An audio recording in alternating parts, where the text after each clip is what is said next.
Imagine a book so beautiful, it's been called the work of angels. No, it's not fantasy, it's the Book of Kells. Created over 1,200 years ago in Ireland, this stunning manuscript has survived Viking raids, wars, and centuries of history.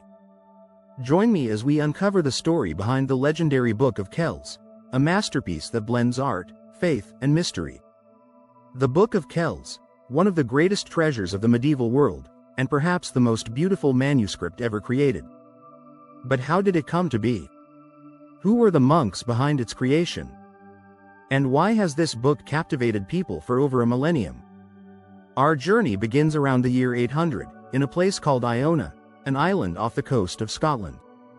Here, Irish monks set to work on what would become the Book of Kells. Their mission? To create a gospel manuscript so magnificent, it would reflect the glory of God. Little did they know, their creation would become a symbol of Ireland's rich cultural and spiritual history. So, who were these mysterious monks? We don't know their names, but we do know they were master artists, scribes, and illuminators. These monks were part of a thriving tradition of Irish monasticism, a network of scholars and artists who lived simple, devout lives, but created some of the most elaborate and beautiful manuscripts in history. Picture this. A group of monks huddled together in a cold, stone scriptorium. Using only natural light, they painstakingly wrote out every word by hand, using inks made from crushed berries, minerals, and even gold. But the words weren't the only masterpieces. The artwork is where the Book of Kells truly shines. Let's talk about the art, the insanely detailed illustrations that leap off every page. The Book of Kells is famous for its lavish decoration. From the twisting Celtic knots to mythical beasts, the pages burst with life. The monks used intricate interlace patterns, mixing symbols from Irish mythology, Christian faith, and nature. Take a look at this. The famous Chi Rho page, which marks the moment in the Gospels where Christ's name first appears, is one of the most celebrated pages in the book. The level of detail here is so extreme that scholars believe the monks needed magnifying lenses to work on such tiny patterns. Some of these illustrations are so detailed, it's been said you could spend an entire day studying a single page and still find something new. From tiny angels to abstract animals, the book feels like a living, breathing creation.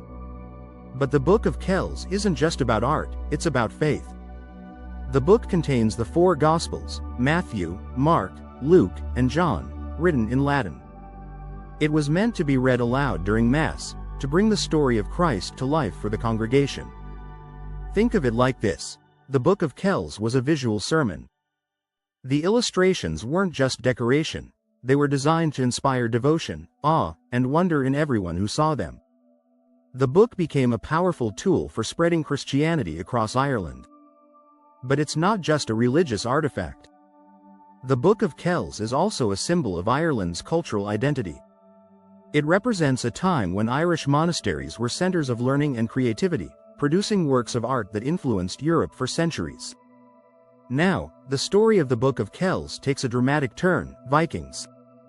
In the 9th century, Viking raids threatened the monastic communities in Scotland and Ireland. The monks of Iona, fearing for the safety of their precious manuscript, fled to the Irish mainland. They took the book with them to a small Irish village called Kells, where it remained hidden away, safe from the Viking raids. This is how the manuscript got its name, the Book of Kells.